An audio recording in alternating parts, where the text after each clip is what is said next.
Good morning, good afternoon, and good evening. Thank you for attending the session on novel machine learning approaches to. I'm Zhenhua Dong from Huawei. Linas and I will chair the session. There are 5 long papers to present today. Let's see 3 tips before we get started. The first one, for the speakers, your talk time includes 10 minutes for presentation and 5 minutes for QA, and please finish it on time. During others' presentation, please mute your microphone. Second, for the audience, if you have any question for a presentation, you can write on the Hua agent entry for the presentation, and we encourage you to follow up with speakers and discuss on Hua. Okay, let's start. Our first speaker is Gustavo Peja from TU Delft. His talk is about exploiting performance estimates for augmenting recommendation ensembles. Okay, let's welcome the speaker. It's your time. Thank you.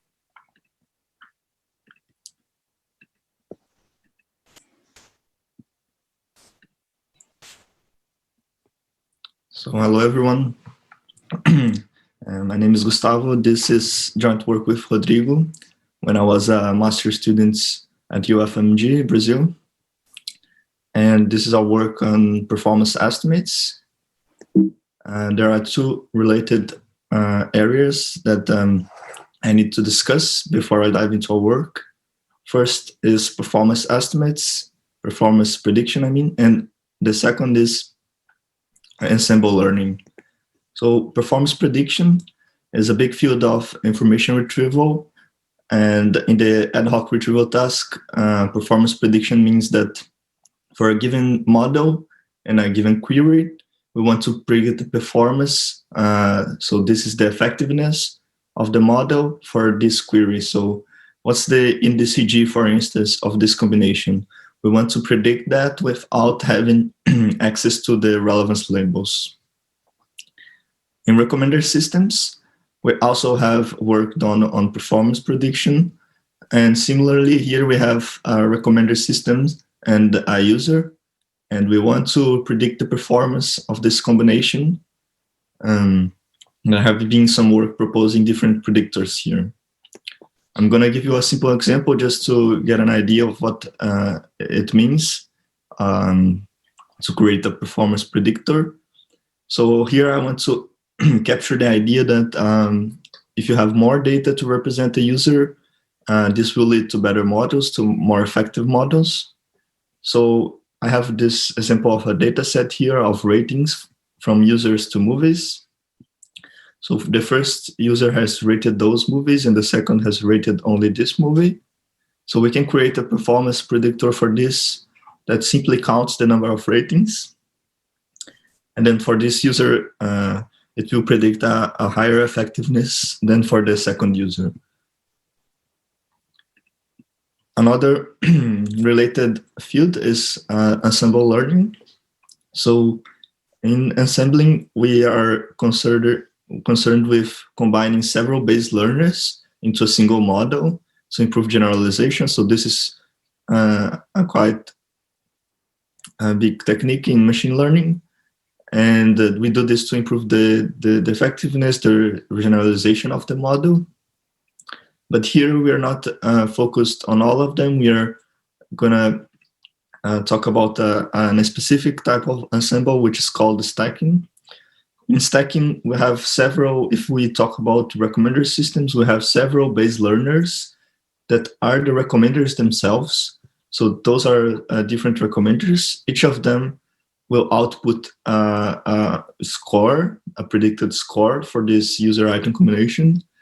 And then the stacking algorithm will receive all of those as the input space, and it will learn a function that maps from all of the ratings predicted by the other recommenders into a final score.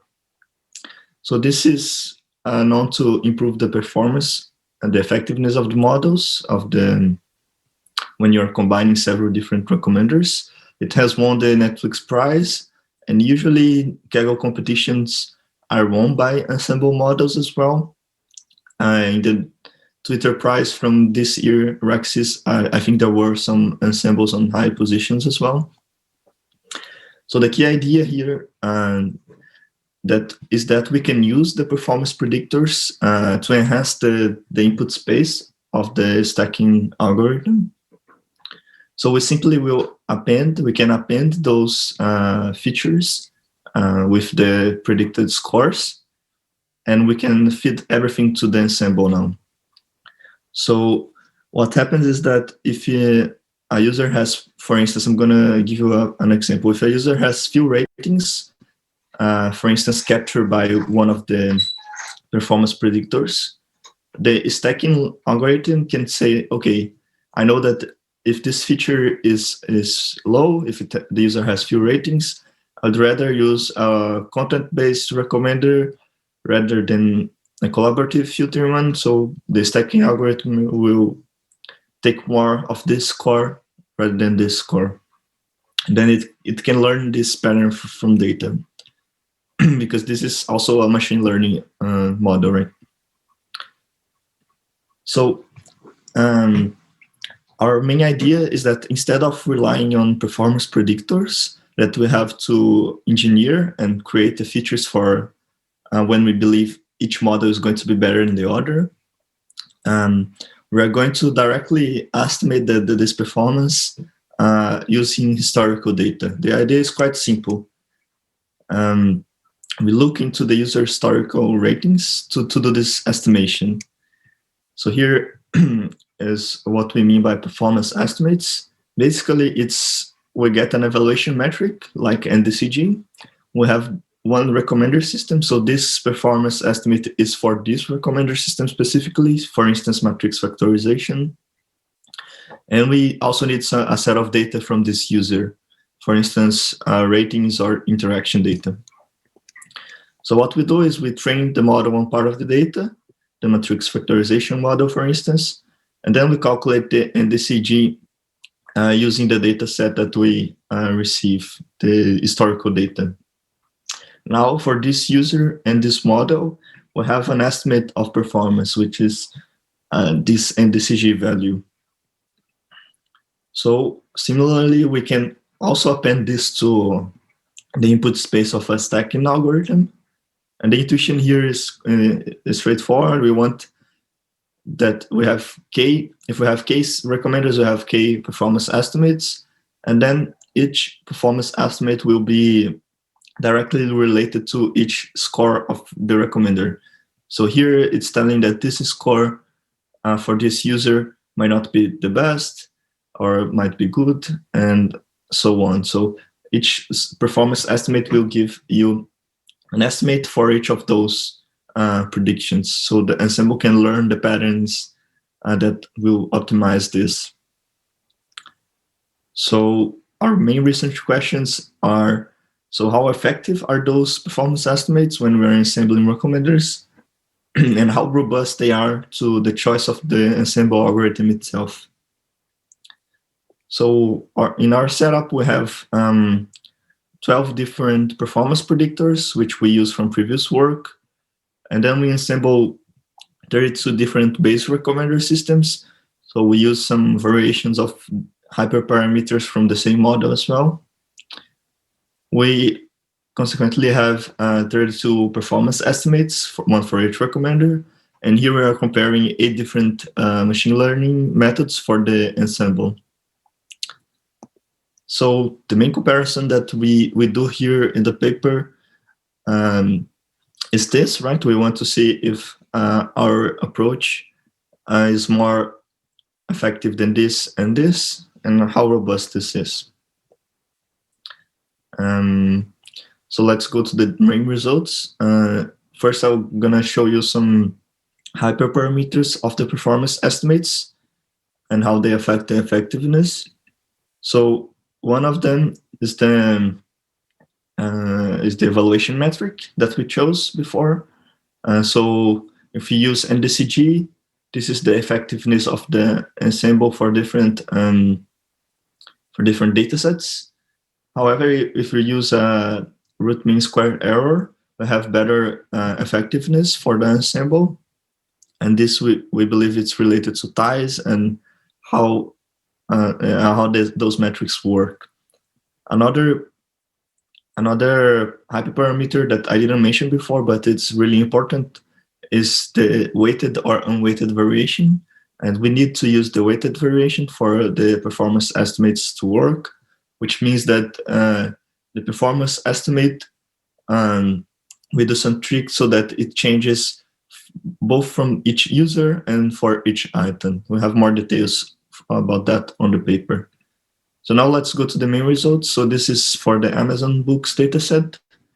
A means that we are using only the ensemble, and this is the effectiveness. Here on the x-axis we have the model, the ensemble model. So here we are just feeding those input space to a random forest. B means that we are using a stronger baseline where we also append the performance predictors from literature. And C means that we are with our proposed approach. So we see here with random forest that performance estimates are more effective than the performance predictors as additional features. And if we move along different ensemble algorithms, we see that this is also true. It's robust to that. And more than that, it's when we are using pairwise and listwise models, which are we have higher effectiveness, that this gap is even higher. So we get greater gaps on this side of the plot. So that's it. Thank you for your time. If you have any questions, I'm happy to answer.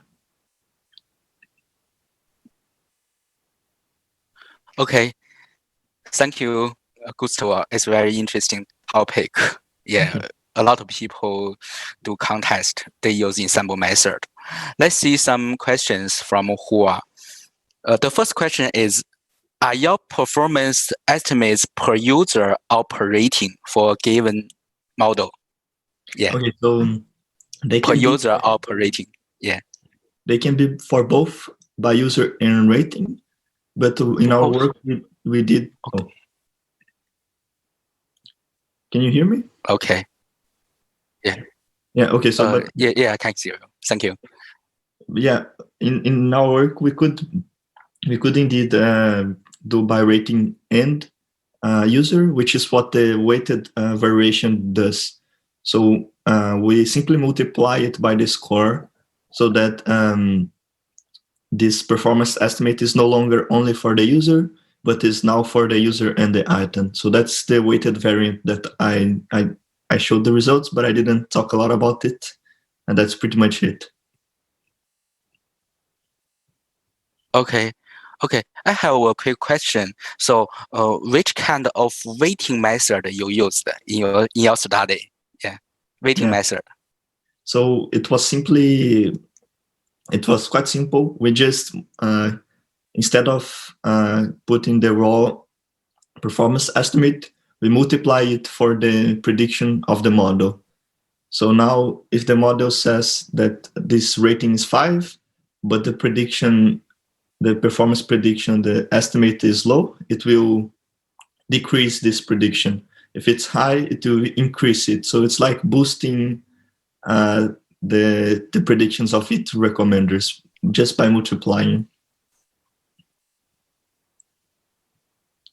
Okay, thank you. So I have another. We have another question from Hua. What data is used for performance estimates? Training data or validation data?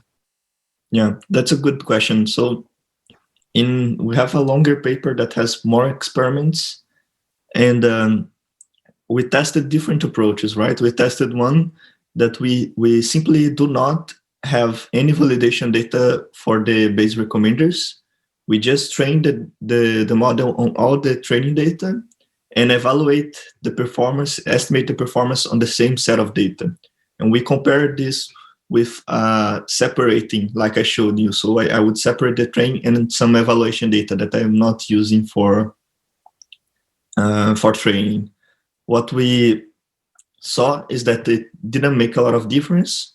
So this is good news for performance estimates. It's a little bit counterintuitive that it still works. But that is what our experimental results showed.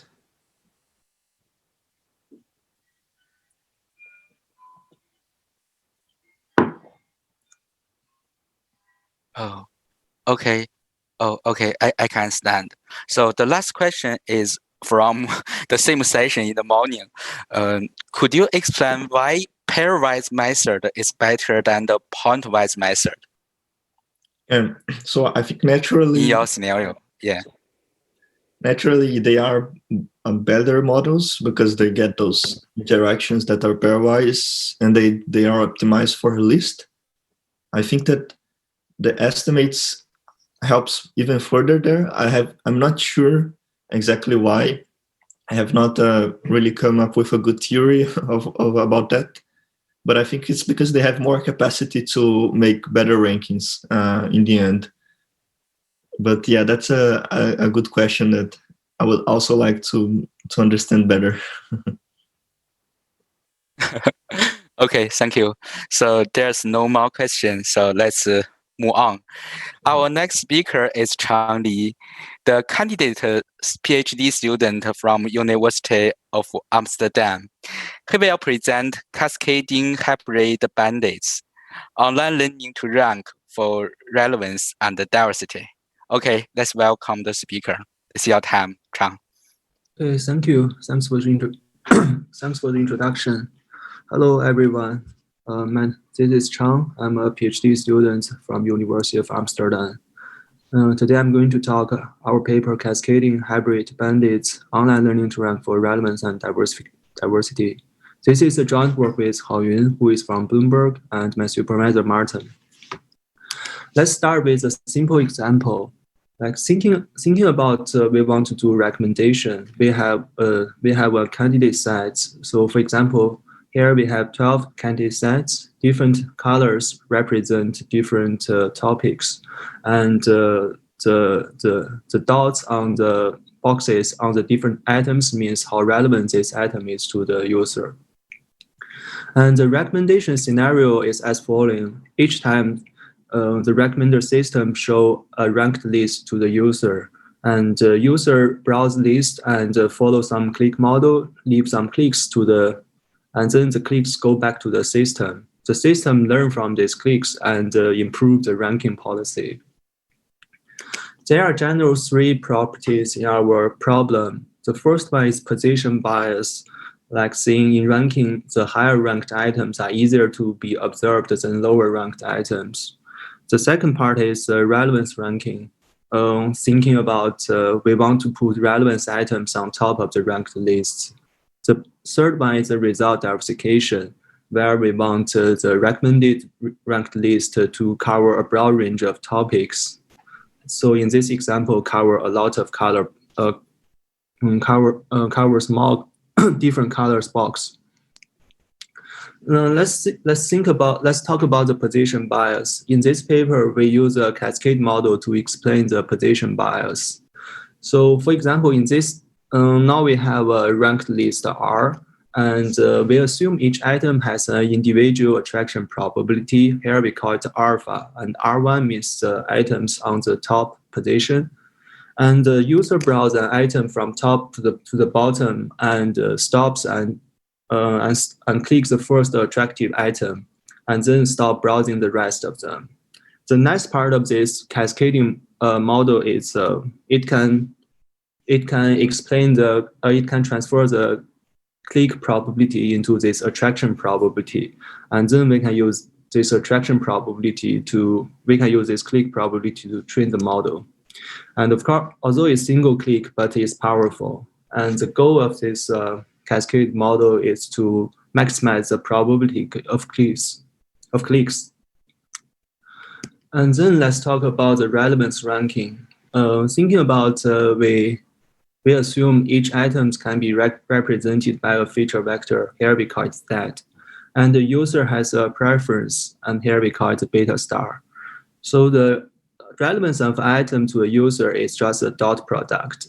And when we want to achieve the relevance ranking, we can sort all items in the decreasing order with respect to these dot products. So in our example, probably we will reach a ranked list as following. Here we can see the items with a lot of dots are on top.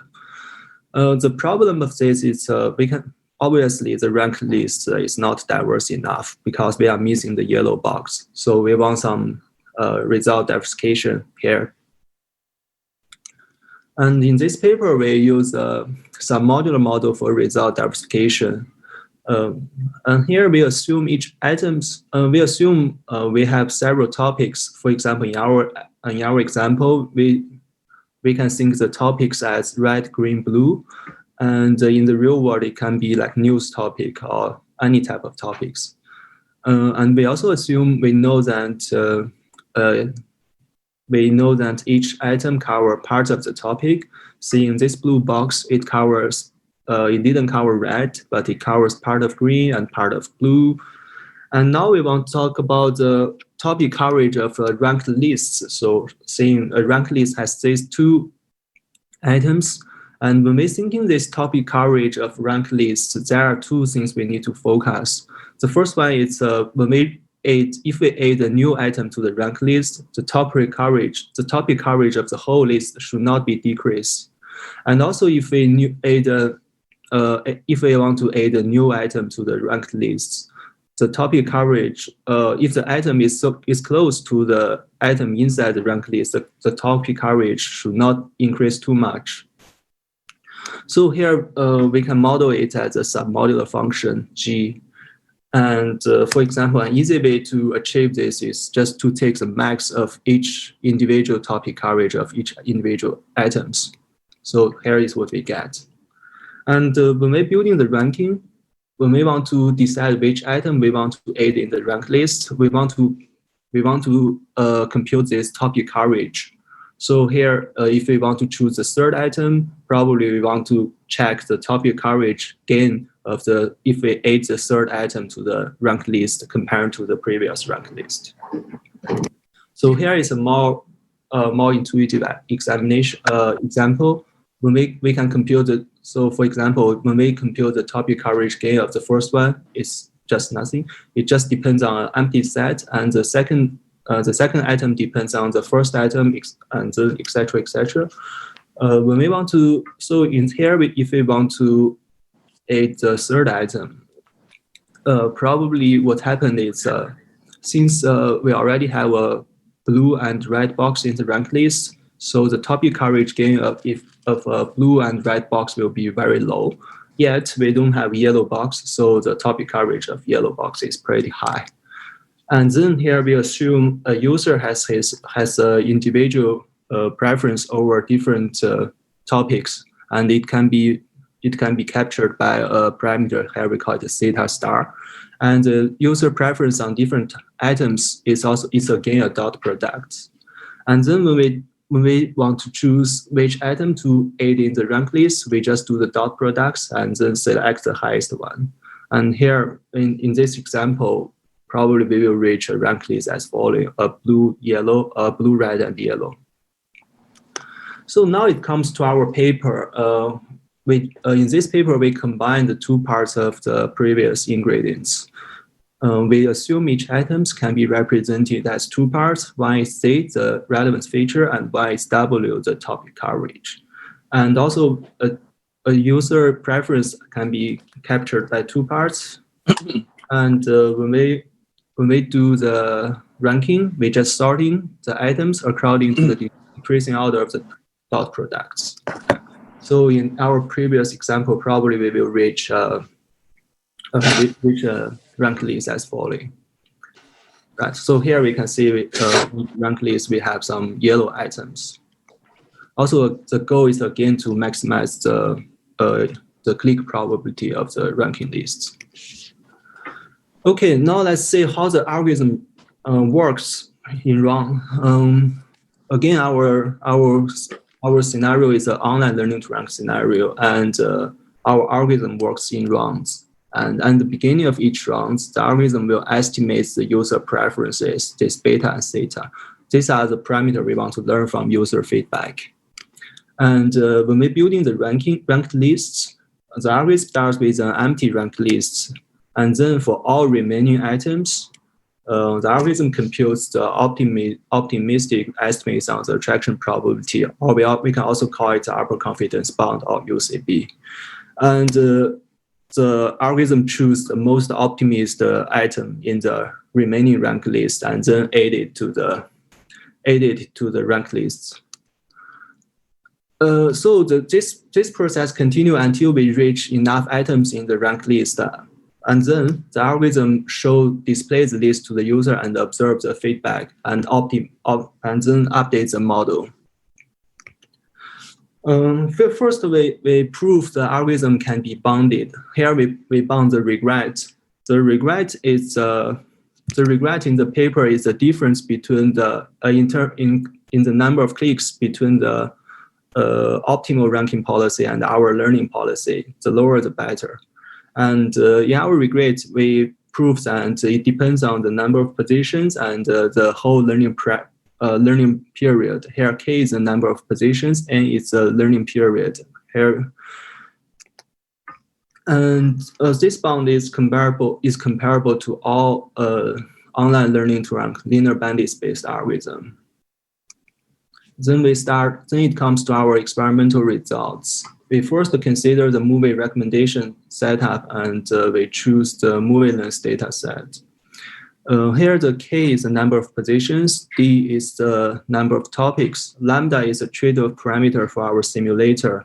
By choosing different value of lambda, we can simulate a user prefer more relevance ranking or more result diversification, and the lambda is unknown to all baselines. Our algorithm is a red line, and we can see there are some other baselines which focus on the relevance ranking. For example, the yellow line and green line. Some other algorithms focus on the result diversification. For example, the cyan line and the green line. In the left part, we can say when user prefer a combination of relevance ranking and result diversification, our algorithm performs much better than others. And in the right-hand side, we say when we choosing different value of lambda, saying if user wants more relevance or if user wants more diversification, our algorithm is still among the lowest one. And then we focus on music recommendation, and then we choose the Yahoo Music data sets, and we can observe the more or less same results here. Now let's conclude the paper. First, in this paper, we formulate our online learning problem as cascading hybrid bandits. And then we propose cascade hybrid algorithm to solve the proposed learning problem. And we show that the proposed algorithm is theoretically sound, and also in our experiments, we show it's better than the baselines. Now that concludes. That's all. Thanks.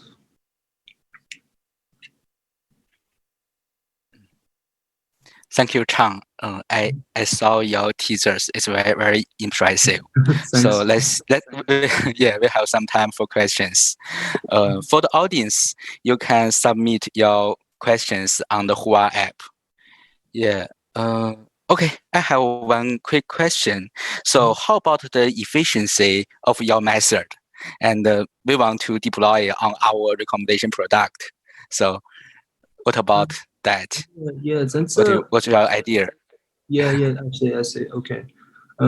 Definitely that's a really good question, because for all the online algorithm, we need to suffer the cold start period. But in our experiments, we show like after we learn like several hundreds clicks, the algorithm can performs pretty okay. And in terms of converge, it needs more clicks to converge. Yeah, but the algorithm should definitely use several hundred clicks to get an okay estimator. Yeah. Yeah, I think your method is like list-based method. So if we have, so in our scenario, we have thousands of candidates for ranking, and yeah, it maybe need more time to compute the ranking list. Yeah. Yeah. I see your point. The thing here is if you check the regret bound, it doesn't depend on the number of items. So one assumption here is we assume the linear assumption, saying the items the relevance of item can be modeled by a linear or some modular functions. And if this assumption holds, the regret bound that do not depend on the number of items. But in reality, maybe this linear assumption do not hold. So maybe it will be an issue at some point. Okay. Yeah. Okay, thank you. I will read your paper, yeah, for the detailed information. Okay, I have another question. In your BCD type estimator, we have exploration part and exploration part. And for the exploration part, you consider the both diversity and relevance. And how did you do the trade-off? How did you do the trade-off? Yeah, so you mean the trade-off between the diversity and relevance, right? Diversity and relevance, right? Yeah. Right. So actually, the algorithm automatically learns the two parameters, beta and theta. And the thing, if user prefer relevance, the learned parameter, the estimate parameter, one of the estimate parameter will be higher than others, will be larger than others. So in this case, the algorithm automatically balances the diversity and relevance. So it's just like if user prefer relevance, so one part of the estimate parameter will be larger than another part of the estimator. That's the idea behind. Yeah, I see. So do you think we can do the personalized hyperparameter to adjust the relevance or the diversity? Yeah, so it depends, right? So here we don't consider the personalization, but I think if we, for example, if we include some personalized feature in the model, probably we can do it. Yeah, I think so. Yeah. Okay, thank you. Oh, we have a question from Hua. Here, the question is, if the user behavior is different from cascade model, how much is your method affected by the difference? Okay, yeah, that's an interesting question. So actually, we didn't check it in this paper, but we check it somewhere else. The thing is, well, the quick question is, if a user do not follow the cascade model, the model will our algorithm will not converge. But still, it can learn okay ranking as long as the user follow a top-down browsing behavior and the examination probability of a higher ranked item larger than lower ranked items.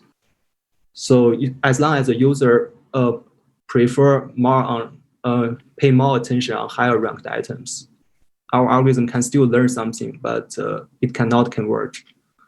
That's a takeaway question. Okay, thank you. So because of the time limitation, let's move on. Our next speaker is Ahmed Rashed, a research assistant from University of Hildesheim.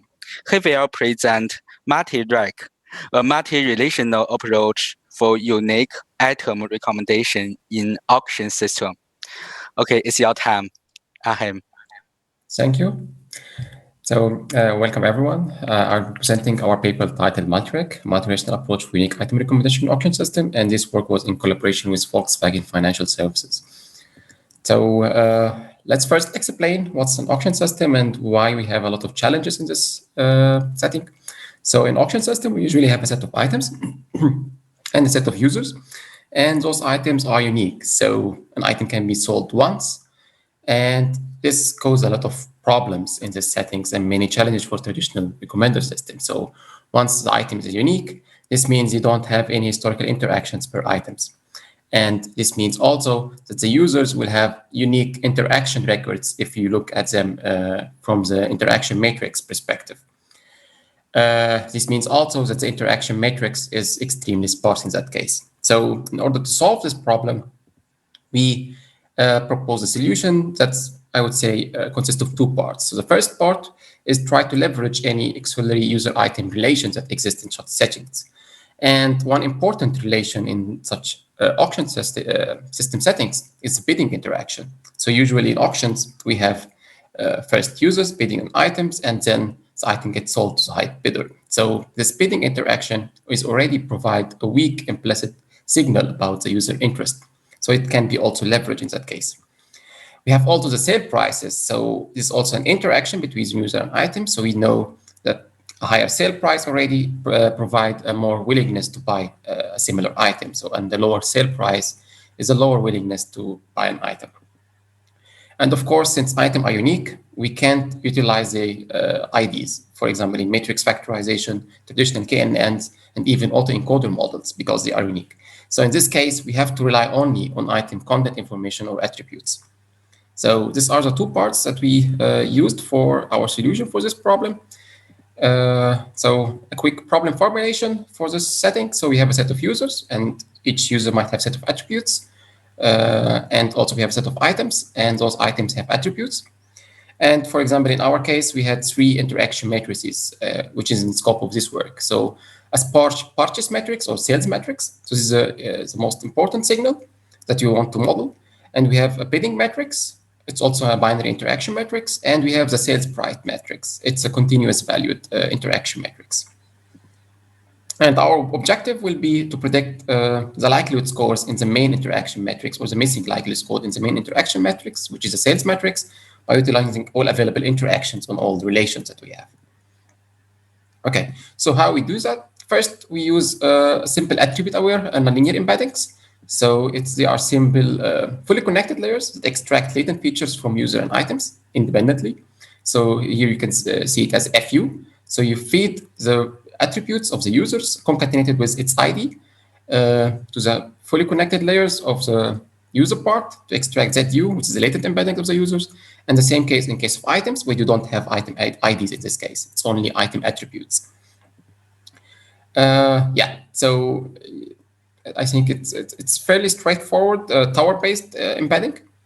And once we have those latent features about the item and users, we use a scoring function for each relation.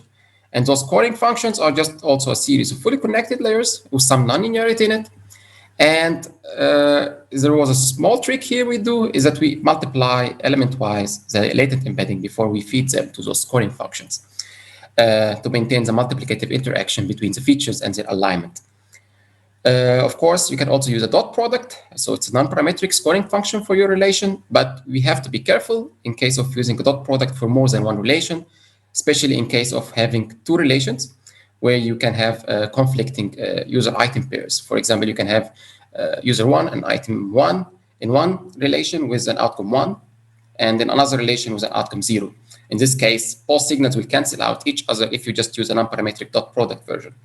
So in this case, you will have to use, unfortunately, a fully connected one that can absorb such kind of conflict. And once we have the scoring function for each relation, we simply train the model using a joint loss across all available relations that we have with combining weight alpha R.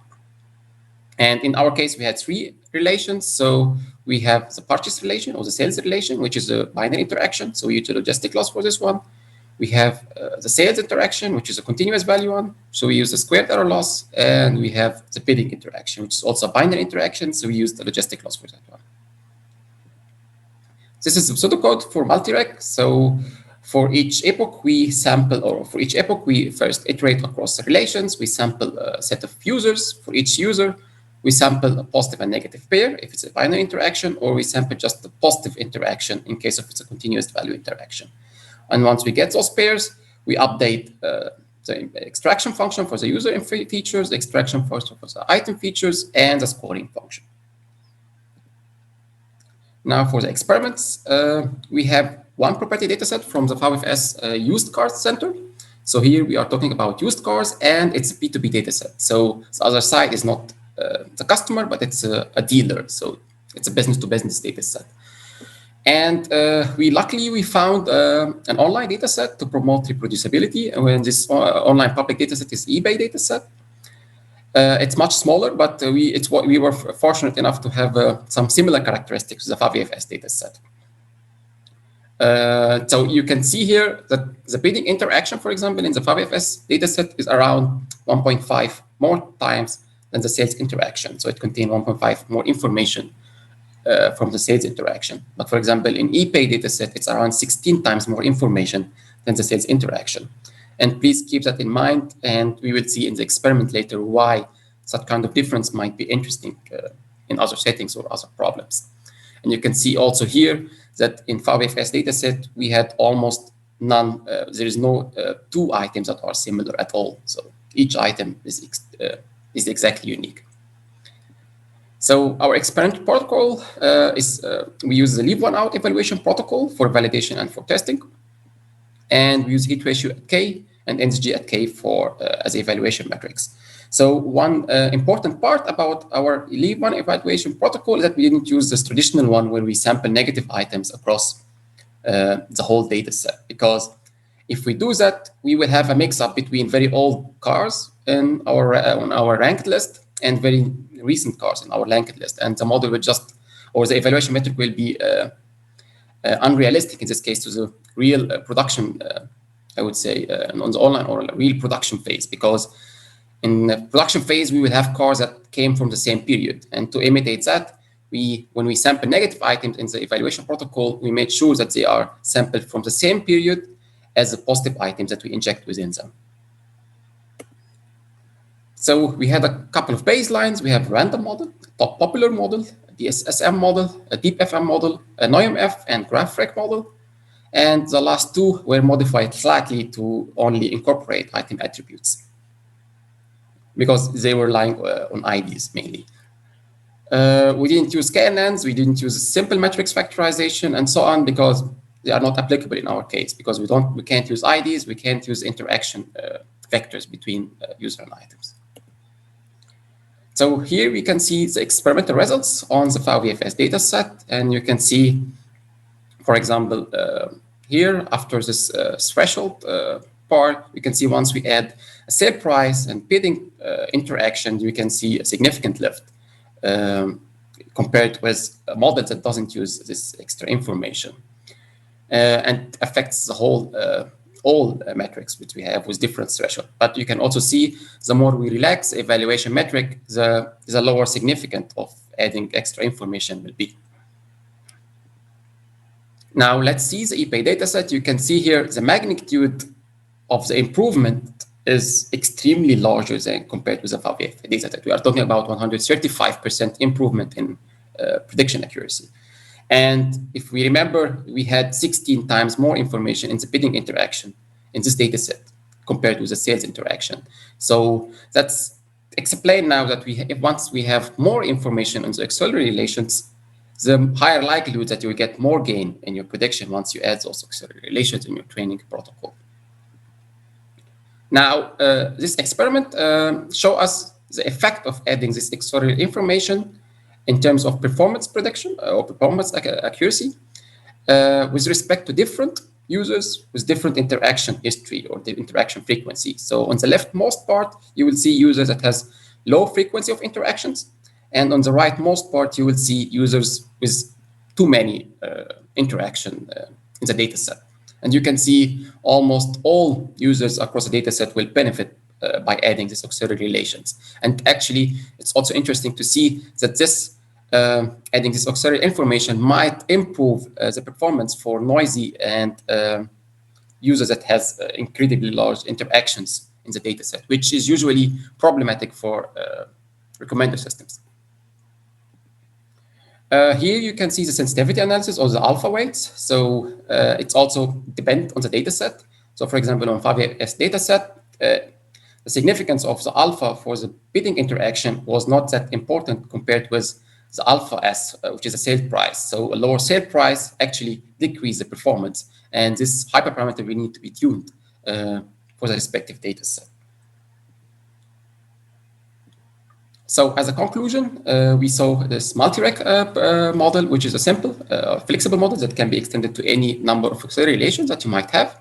It's not only for auction system, it can be extended for any settings that you might have acceleration. For example, you might have settings where you have, for example, user adding item to his cart, for example, or maybe clicked an item, or maybe viewed an item, or adding an item to his favorites list. All of those are different interaction and different relation between a user and item. And you can have also might extend it for other kind of problems. So this model have tons of ways that can be extended, or there's tons of ways that can be used for extend this model. So for example, we didn't include the time factor or the context, so it can be added and convert this model to a sequence-based model or a context-based model. Also, we can add more acceleration, which we are currently exploring, such as the bidding price. We didn't add the bidding price yet, so we only use the final sale price. And we can also improve, for example, the embedding layers using stochastic shared embeddings, for example. So there are a lot of ways to extend this model and going further. So thank you. The code is available at GitHub, and we have also provided a pre-processing code for the eBay data set, so you can reproduce the experiment again. Thank you. Okay, thank you. Thank you, Ahmed. I think it's very interesting and practical study. Yeah, we have some time for question. Here is one question. Yeah, in bidding recommendation, time might be important. Have you also used it apart from the negative sampling? Sorry, I didn't get the question correctly. Can you repeat the question again? Okay, you can see you can see the checkbox. The question is, in bidding recommendation, time might be important. Have you also used it apart from the negative sampling? Okay, I'm checking it now. It's different. In bidding recommendation, time might be important. Yes, that's true. So time is indeed important. We used it as a part of the negative sampling to imitate exactly the production phase, but we did not use it yet as a part of the model. So this was the outcome of the first phase of our project. So the outcome or the goal of this phase was to have a reliable, simple model that can be put in production quickly to get it running. But the time is currently actually we are working on this part. So yeah, that's what we are currently working on. Okay, thank you. Another question is about dot production. You use the item embedding and user embedding. So the question is, how did you ensure the length of the embedding of the vector are the same? Yes, so here we have those extraction functions, and we make sure that the final layer will have the same size in both cases. And you can control this by using regularization. So for example, if you have more information as items, so you can control this with regularization. But in our case, a simple structure search was enough. So it was fine in this case. Yeah. Sure. Yeah. And I have a quick question. The improvement is significant, especially for the eBay data set. So I have an interesting question. For the baseline method, do you try to use the features such as bidding and the sale price? They are very important features, as we know.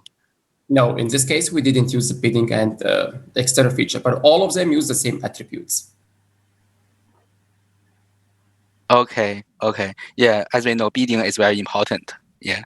And another question is, another suggestion is, I encourage you to use one class method, such as one class matrix factorization machine, one class matrix factorization, and one class factorization machine, OCMF, OCFM. They are very good models. Yeah, you can test them.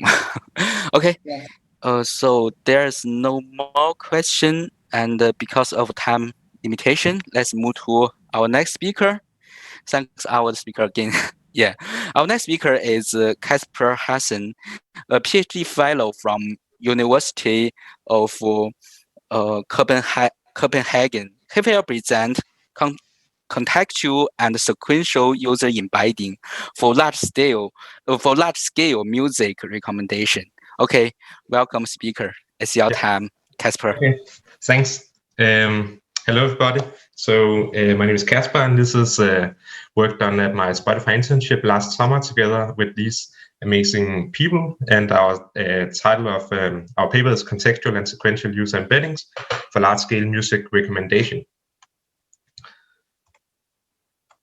Yes. So I would assume most people in this audience would agree that recommender systems are essential for providing a good experience in most streaming services, where in this work we are mostly focused on music streaming services such as Spotify.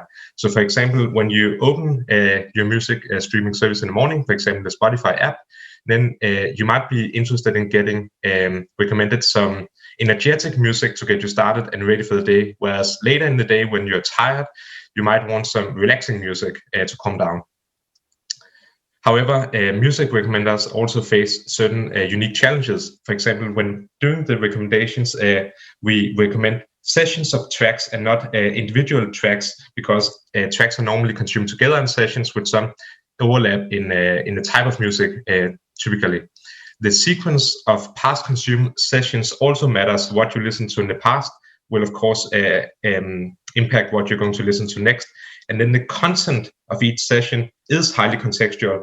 As I said in the beginning, for example, depending on the time of the day, if you listen in the morning, or even what kind of listening device you use. For example, if you use your mobile or speaker, for example, if you use your speaker, then you might if you use a speaker while you normally use your mobile, then you might be listening to music together with other people, or even at a party. So our work in this paper is about, first we do a music consumption analysis on a large-scale data set in order to better understand how context influence what you listen to. Then we propose a new model called COSRNN for generating user embeddings.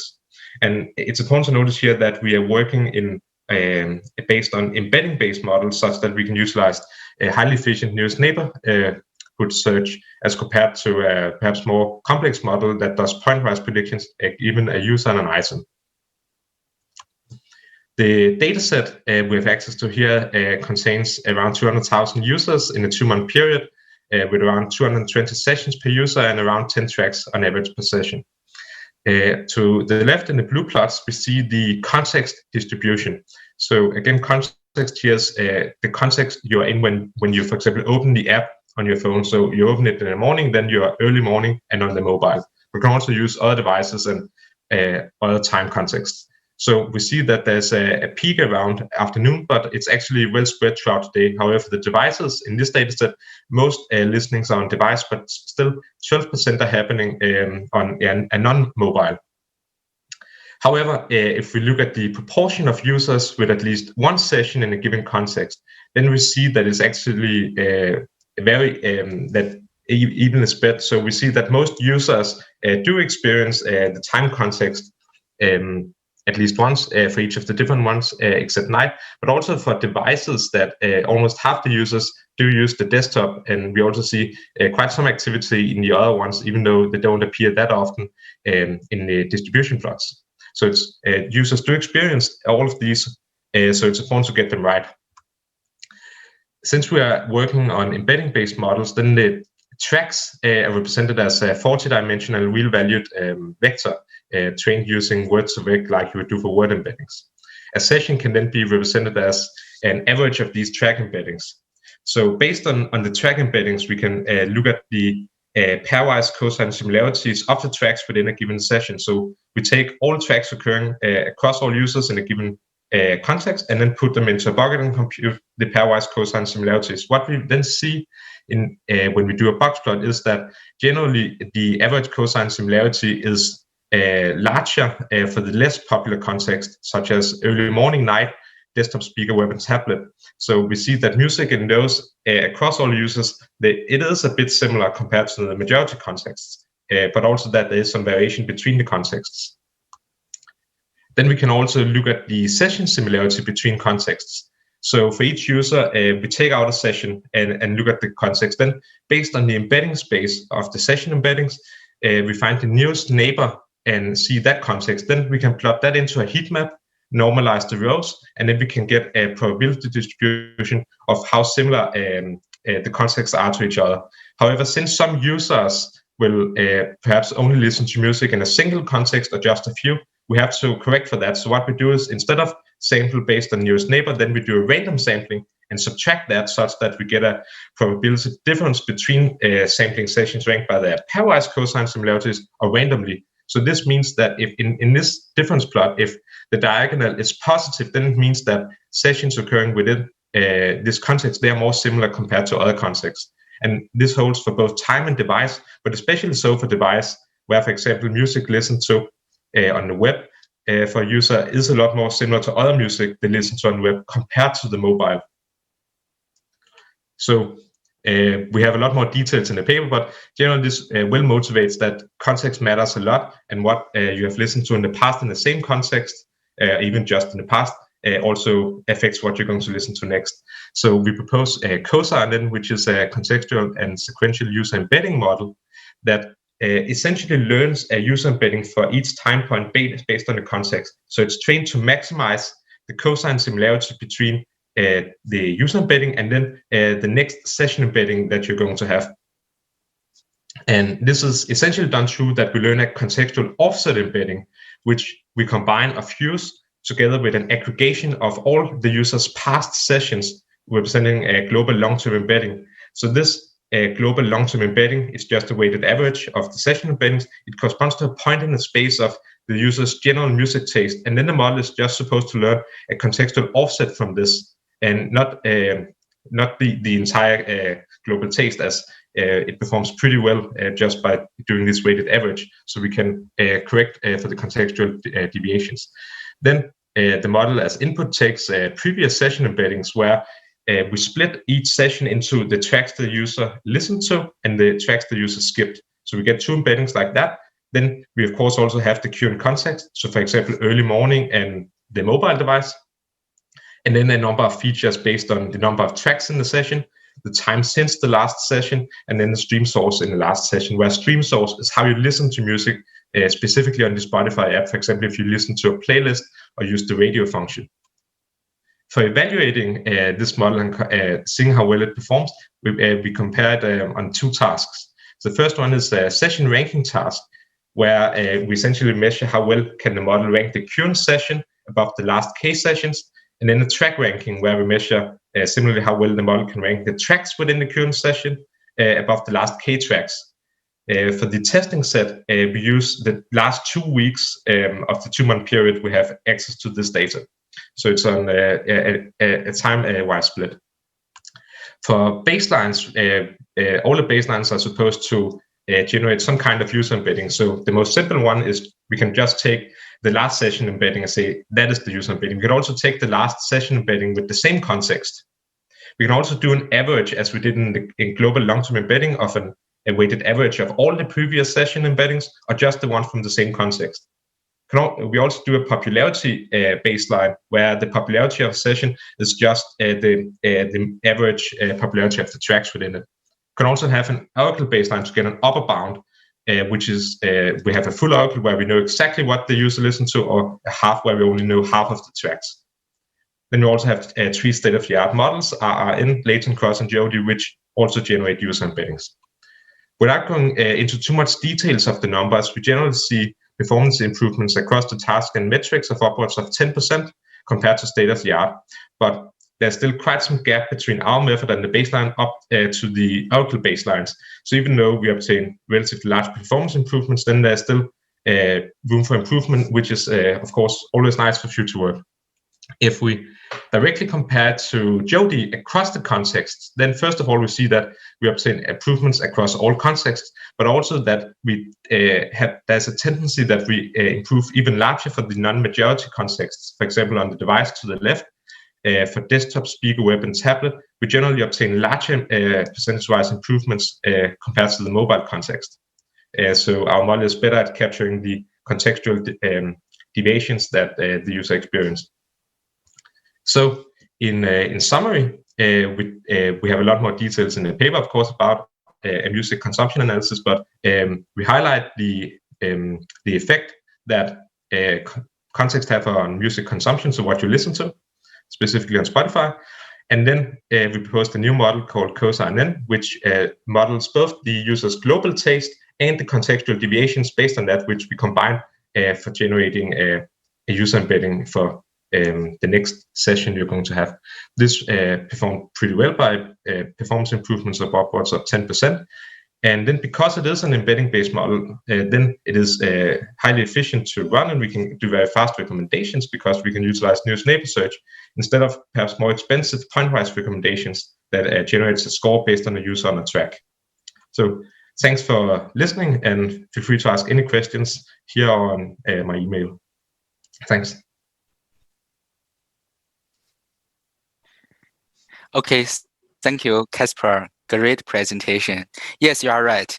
The data analysis is quite important before we train the recommendation model. Let's see the questions. Okay, I have a short question. So, have you thought about to try other time series model? For example, the transform model, the BERT. Have you think about that technology? Actually, we haven't thought that much about it, but it would certainly be interesting considering the large performance improvements we see also outside the NLP domain for transformer-based models. But we haven't looked at it in this setting. Okay, thank you. So another question is, how do you treat context combination? For example, morning combined desktop combined sun and day. Yeah. So some the embedding or sun embedding for the combination. Yes, so in the model, what we actually just do is that we generate a one-hot encoding for each of the two different types of context. So we have a one-hot encoding for the time, so for example, in the morning, and then one for the device you listen to, for example, the mobile or speaker. And then we just concatenate those, and that's how we represent the context.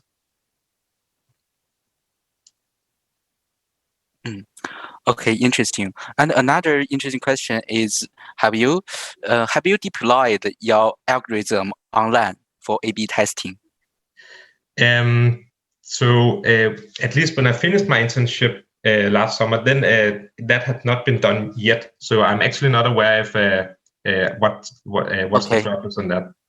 I see. But it would be very nice to do. Okay.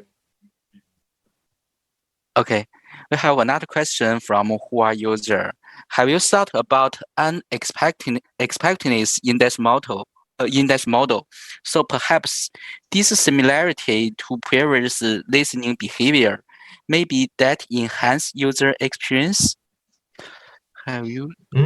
Okay. Could you answer the question? Have you thought about unexpectedness in this model? Yeah. I think it's serendipity. Yeah. So unexpectedness. Yeah. Yeah. So we haven't done that. Yeah. So I'm not exactly sure what that means. So maybe I can ask. Yeah, maybe the serendipity. Yeah.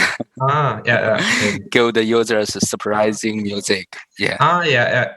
That would actually be nice to incorporate. That could actually be interesting to do. Yes. Thanks for that question. Okay. So thank the Casper again. Let's move to our last speaker, James Neve, PhD student from University of Bristol, United Kingdom. He will present learning reciprocal preference using images. Okay, it's your time. James. Thank you very much. Let me just get my slides up. You can see that? Wonderful. Okay, yes, my name is James Neve. I'm a PhD student at the University of Bristol, and I'll be presenting ImRec, learning reciprocal preferences using images, which I wrote with Dr. Ryan McConville. And ImRec is a reciprocal recommender system, which means that it does user-to-user recommendation. And this is a very interesting field. It's slightly different in a variety of subtle ways from standard user-to-item recommendation that you might see on Amazon or Netflix. And partly because of the difficulty in getting hold of data sets and privacy issues, it's a relatively unexplored area. There hasn't been too much progress since the field initiation about 10 years ago. Past KNN implementations, there are a few latent factor models, but in general, the field hasn't progressed very far. And I think it's a great shame. And over the course of my PhD, including last year's paper and this one, I hope to be able to progress that. So last year, I looked at collaborative filtering in reciprocal recommender systems. And this year, I've been looking at content-based reciprocal recommendation. And there is a great deal of very, very interesting content in reciprocal recommender systems, which cover things like online dating, social networks, job recommendations, things where people tend to provide a great deal of very high quality textual information, photos, detailed categorical data, and so on. And the last content-based RRS, reciprocal recommendation paper, was about 10 years ago with Recon, which makes recommendations based on categorical data. And this was designed for rather old-style websites which only had categorical data available. There were no photos, there were no free text profiles. And so given that modern dating services often include very detailed, unstructured data, we wanted to develop a reciprocal recommender system that was based around that and could also be extended to social services like Instagram, which encourage social interaction based on images. So our original contribution is threefold.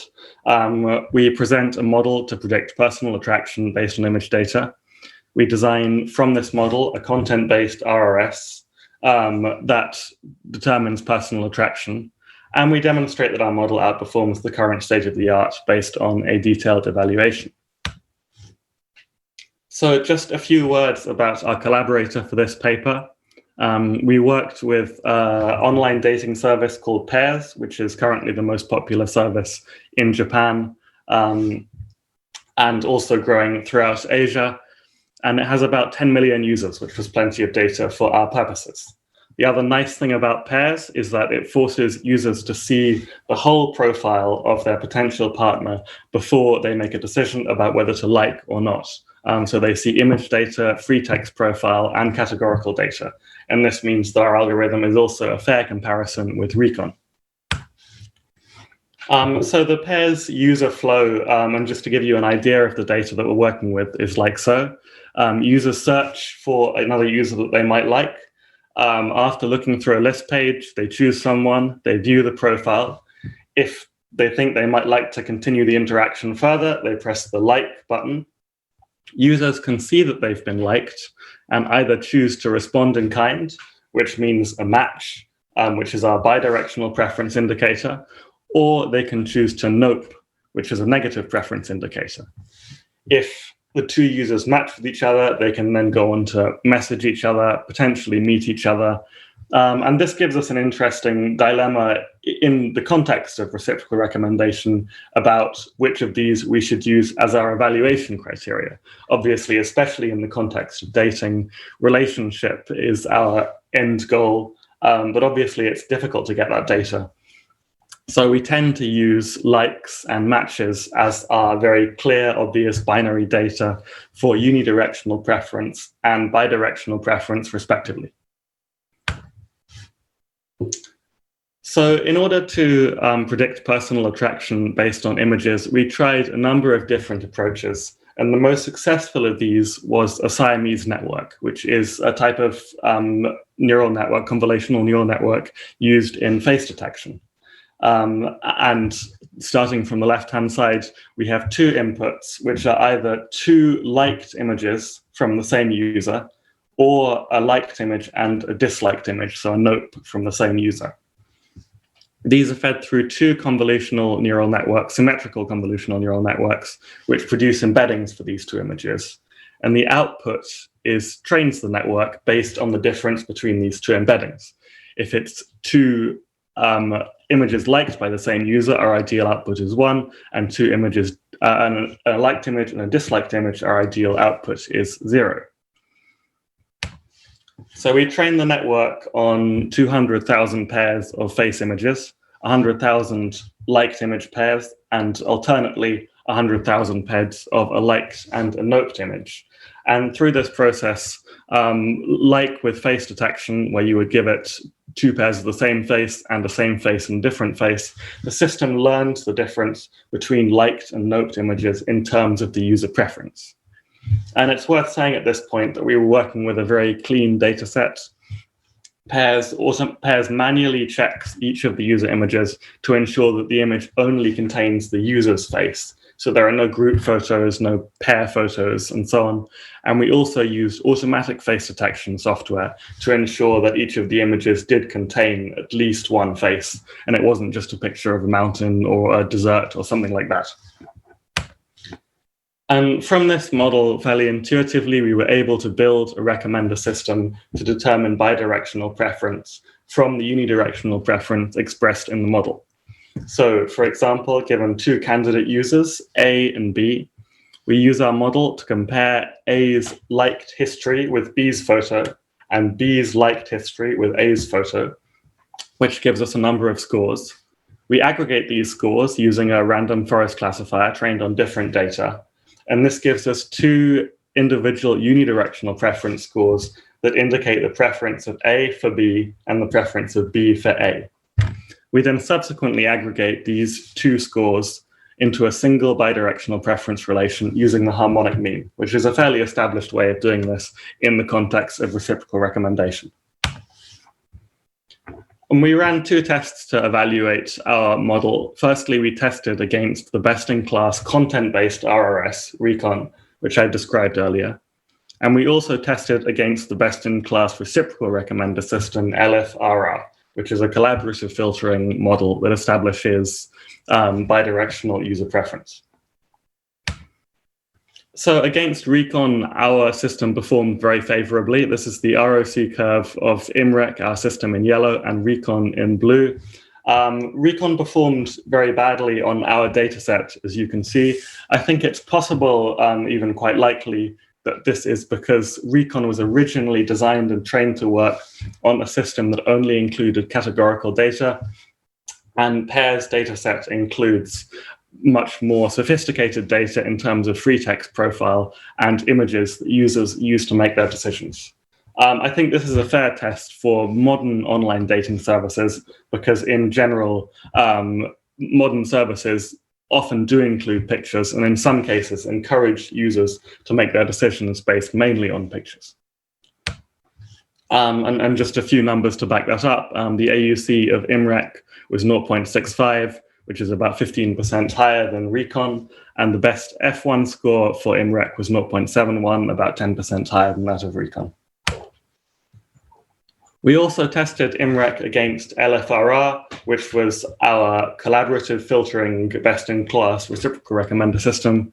And ImRec, LFRR in the end did work a little bit better than ImRec, especially in cases where we had a lot of data. But we consider that, as you can see from the graph on the left, ImRec does work significantly better in cold start situations and is predictive of reciprocal preference in cases where we only have a small amount of image data. So even in cases where collaborative filtering is appropriate, we consider that ImRec might be able to be used as part of a hybrid system. So in conclusion, we conclude that images are a predictor of personal attraction, which I think is a very interesting result, not only for computer science, but also this is the first time that it's been established in the academic literature as far as we could see. So it's also an interesting result in terms of social science and in general. Using images, we can model attraction using a Siamese network, and ImRec outperforms previous content-based RRSs and improves on cold start results from collaborative filtering. So in future, ImRec was based entirely on images, but obviously this isn't the only information that we have in a online dating service and in social services. Other content is obviously also going to be very important, such as free text content, categories, and images. And it would be interesting to create a multimodal system that took account of all of these things and potentially even improve on collaborative filtering results in this domain. And it would be interesting to confirm these results on a variety of data. Obviously, the dating and social landscape online is very, very diverse. And I think in order to demonstrate the results of this system in a general way, it would be very useful to confirm these results on other services in other countries. Thank you very much. Thank you, James. Very interesting talk. We have several questions from our Hua users. Yeah, the first interesting question from Fumi Take. He asked, the first conversation is one of the most important data after matching. Do you use this first message for your model? For example, say hi or how are you? Yeah. Thank you very much for the question. From an academic standpoint, I would love to be able to use these messages, and I think conversation data would be very interesting. But obviously, unfortunately, from a privacy standpoint, we can't really spy on users' conversations, and I think there might be a few ethical issues in doing so. Yeah, I agree. It would be great to be able to do so, but currently probably not quite possible. But we are definitely investigating free text information in the user's public profiles, like their public self-introduction, and we're currently looking at how that might be an interesting predictor of preference and how we could balance that with the photo to create another recommender system.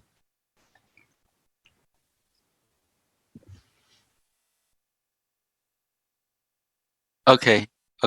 So another question is a user maybe have different photos. So how do you process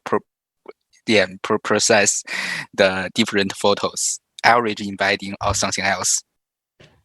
So users have several different photos. In our service, users select one photo as their main photo. And that's the photo that users will definitely see when they visit their profile. So in our model, we focus on the main photo and we exclude other photos that users may or may not have seen. We don't have information about that. I think it would potentially be interesting to incorporate other photos and potentially even photos without faces and see what effect they might have on the model. But as I say, because we have no confidence about whether users have seen photos besides the main photo, we decide to focus on that. Yeah. Have you studied which part of the photo attracts users? The face, the body, or background? So we tried several experiments with this. We tried the whole photo, the photo with just the face. And in face detection, they use an affine transformation of the face to a 2D surface. And so we also tried that. And of those 3 experiments, we found that the whole photo was the best predictor of attraction. So I assume that users are looking at something besides just the face. And it would certainly be interesting to do psychological research and see exactly which parts of the photo users' eyes are drawn to, or which parts that they're most attracted to. But obviously that was a little bit beyond the scope of this particular research. Yeah, very interesting topic. Yeah. It is. Another question. Sure. Definitely. Yeah. Another interesting question is how correlated is global ranking and personalized ranking? Yeah, maybe some very beautiful girl. Yeah, people like always ranking the first. All the boys would like to match her. Right. Yeah. I would do some analyze. Yeah. Well, that's yeah. I think based on the data that we've seen, if you're just looking at unidirectional preference, so who people like without looking at it in a reciprocal context, I would have thought that personal ranking and global ranking are very highly correlated because some users get a huge number of likes. But in evaluating a reciprocal recommender system, obviously we don't just do it with the unidirectional information. If we have a one-way like, that's not considered a success. It's only a success if we have a bidirectional preference relation. And so in the evaluation, global ranking is kind of removed by the process, because if there's no bidirectional relation, it's not considered a success. So in the context of our system, personal ranking and global ranking are not particularly highly correlated. Does that make sense? Yeah. It makes sense. I'm sorry, maybe I haven't explained it very well. Good answer. Thank you. Yeah. You can also answer your question on the Hua app. Yeah. I will do. Yeah. And the last question. Yeah, there are so many questions in the Hua app here. Okay, good. I'll have a look. Please follow up. Yeah. Okay, let's have time for the last question. Okay, so have you tried the free text for content information? I'm curious to know the relative importance of picture compared to the text description. For example, maybe the user, the age, and the job. Yeah. And people maybe they want to select some young girl. Yeah, right. has a very good job. Boy. That's true. Yeah, something like that. Yeah. So, have you? Yeah. Have you do the research about that? We're currently looking at free text as a predictor of attraction as well, and looking at incorporating that with images in a multimodal system. I think that free text is likely to be very, very important, but I'm not quite in a position to announce results on that yet. So maybe you'll get the results of that at next year's RecSys or another conference. Yeah, I expect that. Yeah. Okay, thank you. Thank you very much. Because of the time limitation. Okay, let's thank James again. Okay, let's conclude our session. Thank you. Thanks all the speakers, and thank you for your attending. And thanks Linas, and thanks our volunteers. They do a very good job. Thank you so much. And please check our social activities on the Hua. Yeah, see you around. Bye. Bye. Thank you. Bye, Chang.